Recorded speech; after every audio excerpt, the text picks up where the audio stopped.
All right, so I'm outside of a 2019. This is the new Honda Insight. This is the touring model. So I just start you here. This is the first one I got in, so I wanted to be able to show the car off for a little bit. I'll start you at the trunk.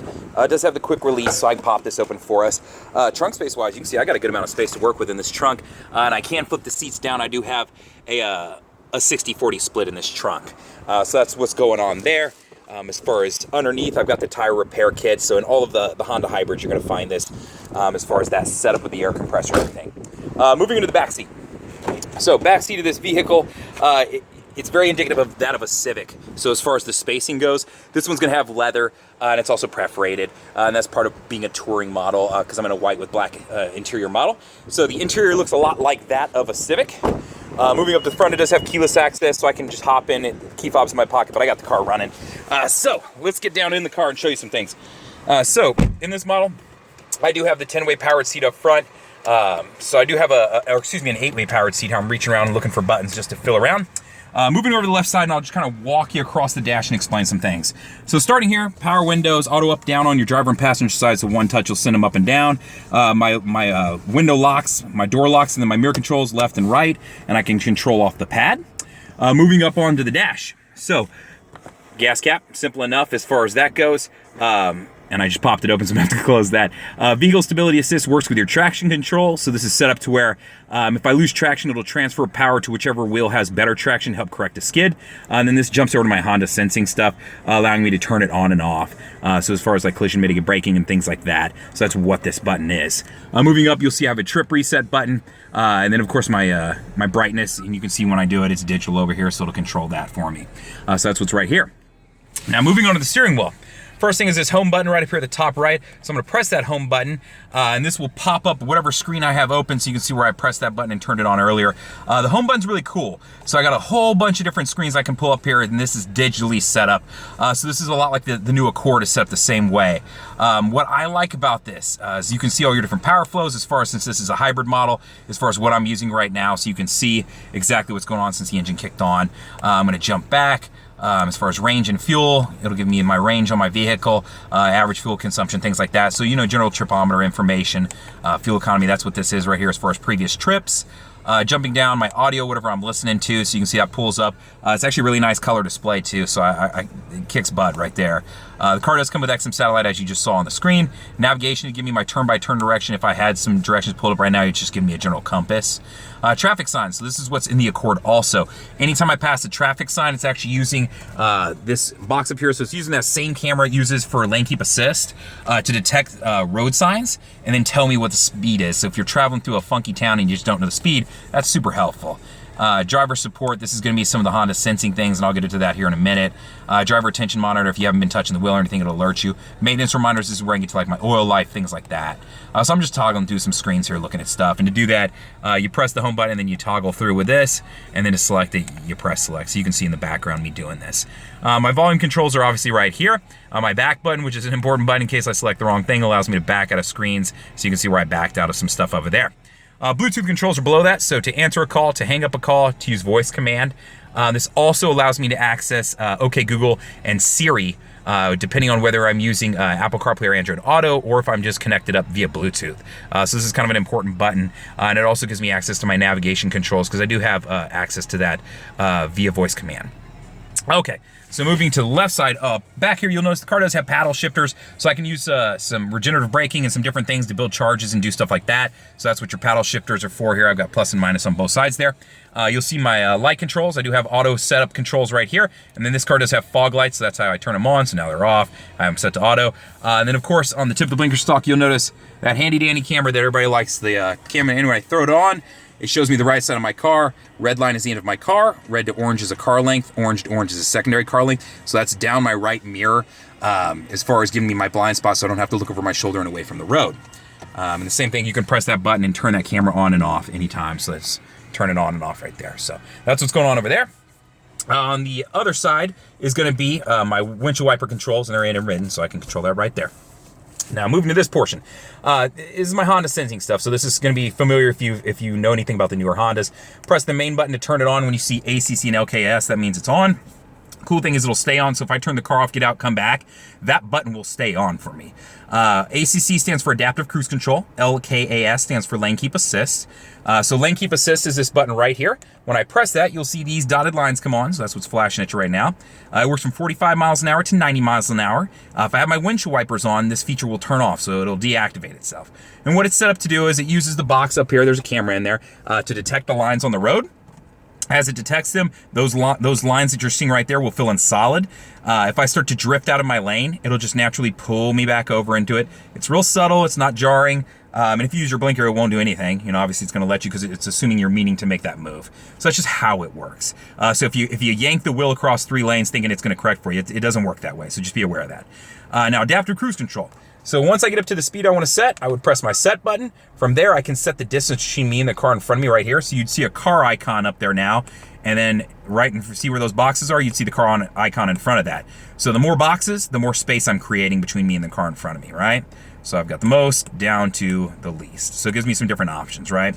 And that's just set up to where if I'm going down the road and the guy in front of me keeps slowing down and speeding up and I'm taking a long trip maybe to Dallas or Houston or wherever, whatever part of the country you're in, what it'll do is it'll slow my car down and keep whatever designated space I pick between me and that car. And then when I get out from behind him or when I get back up to speed, it'll just take me up to speed so I don't have to mess with my cruise control. So great feature. That same technology is what it uses for my collision mitigated braking system. First, it'll alert me if it's looking like I'm gonna hit somebody, and then it'll actually apply the brakes using that same radar to detect the car in front of me. So that's how that works, right? Okay, so moving over to the touchscreen. Touchscreen is gonna look pretty familiar if you've looked at any of my other vehicles. I've got the buttons down the side. I do have a volume control, and then all my my access points over here. So navigation is gonna be set up through Garmin, so easy enough to use. You can shift around, pinch, pull, all those normal things as far as how you wanna view your map. I'm gonna jump back to the home screen. My Bluetooth controls would be right there via the phone book. So once I've selected that, if my phone's connected, it'll pull up access to, to things like my phone book, recent missed calls, my contact list, things like that. So that's what's there. Now moving over to settings, since we're talking about connections and phone, to do a connection, you go to connections, and then we want Bluetooth, obviously. From here, we're gonna go to connect new device. And then we hit OK once I have the Bluetooth on my phone, and then it'll prompt you through and it'll find your phone. So that's how you connect up a phone to the car. Moving around over here, FM will give you access to your FM. Obviously, it's set up just like a normal stereo. Find stations you want, you'd seek around, and then when you find something you like, you press and hold, and then it sets that station to it. So that's how you set a preset. Nothing to it. Anybody can do that part. Bluetooth audio, obviously, if I want to listen to something via my phone or an MP3 player, things like that. Smartphone connection. So this car is set up with Apple CarPlay and Android Auto. So I can plug into the USB, which the USBs, I've got a couple of them sitting right there. I can plug into, and that allows me access to things like my phone's navigation, my music, my messages, iHeartMedia, Spotify, Pandora. There's several different apps that it gives you access to. So just know that you can take advantage of that. And while I'm using it, I can use that voice command button that I was mentioning earlier to ask for things, whether it be, okay, Google, give me directions to such and such, or Siri, I need to send a text message to this person, or that kind of thing. When you connect up, if you're using an iPhone, this display will look exactly like your iPhone. You'll see the apps that are available to you. So it's super familiar. If you're an Android-based user, you're gonna see like a blue sky and some cards. I have some other videos if you need to see what it looks like. But it's a very, something you're very used to. So you would be like, oh, okay, I understand how this works, and I see the buttons and icons that I'm used to. So that's how that works. Power flow right here is going to just show me, you can see current and previous drive range, different things like that as far as the what's going on with the car. The same info that I was getting over here. You saw it earlier. I scrolled up to the top and I could get to a lot of this info. Yeah, so same screen, just depending on where I want to view it at, right? Moving over, tripometer information, I don't need to necessarily show you that. Text message function, being able to read them aloud to you and things like that. XM satellite, so you get 90 days of satellite radio. You do have USB, so I could plug a thumb drive in there. I could plug, an iPhone. I could plug an iPad, whatever I want to plug in there to play music off of it. This car does come with a hotspot, which is super cool. Right now, you only see that land, I want to say, inside of my Honda Odyssey. So it's nice that that's landing in the car, because that means everybody can work off that and be able to enjoy a long trip and watch videos via Netflix or whatever streaming programs you want to use, or whatever internet access you need to whatever apps or games you're playing. So pretty pretty awesome that it has that. I'm going to imagine it's set up the same as like the Odyssey, where you can set up the plan for it. They give you, I think, 3 months free, and then afterwards, I want to say it's like $7 or $8 a month. So that's just how that works.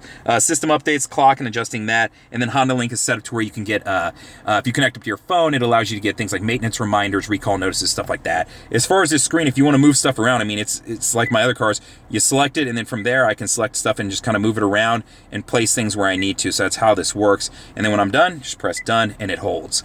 So pretty easy to use. And then you'll notice I do have some spots up here that I can adjust too. So it's just kind of nice as far as if you want some quick spots that you want to adjust as far as shortcuts. So you can play around with that, but really easy to use.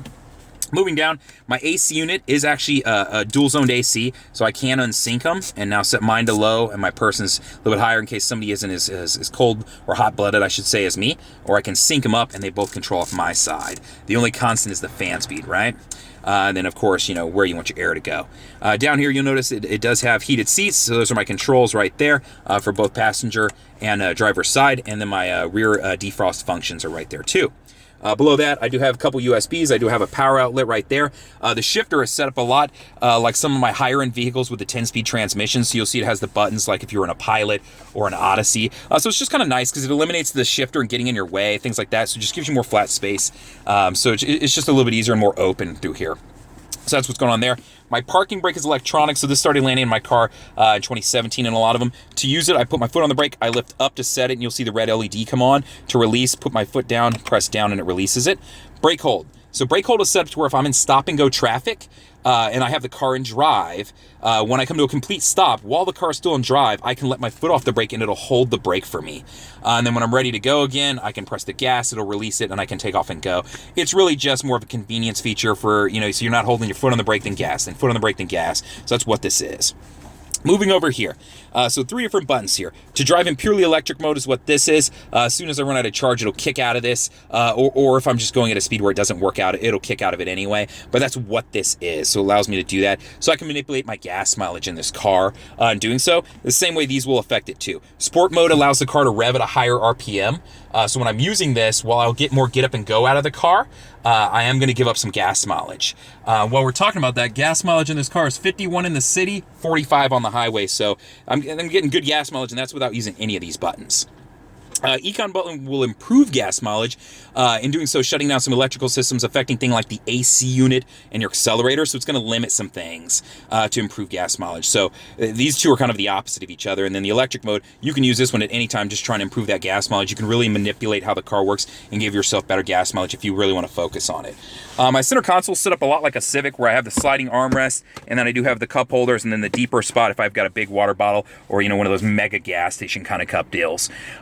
Interior of this car, it is a black interior. You'll notice the roof is the tan, but anywhere that glare would normally happen is always going to be dark colored anyway. But if I was in a tan model, you know, it'd be tan seats, tan doors, things like that. So leather materials as far as what's in the car in the Touring. Moving up, mirrors. The car does have home links. If you can see it right here, I've got my buttons to set that up and program it. And then the car does have a moonroof on it, so I can throw that back. And then you'll notice I do have a couple emergency buttons here, which is pretty cool. And this is something new to Honda. So as far as needing assistance if something is to happen, I have a couple buttons here to work from to get in touch with somebody in case it's an emergency or in case I need roadside assistance or anything like that. So that's what's going on there. If you have any questions about the car, feel free to reach out. This is the first one I got in, so I just wanted to make sure I got it out there and available to you guys to check it out. You can reach out to me with questions. You can comment on the YouTube video. You can call me at 512-443-4300 and ask for Justin. Or you can send me an email at the letter J and then Fuller, so J Fuller, Fuller, @howdyhonda.com. Thank you much.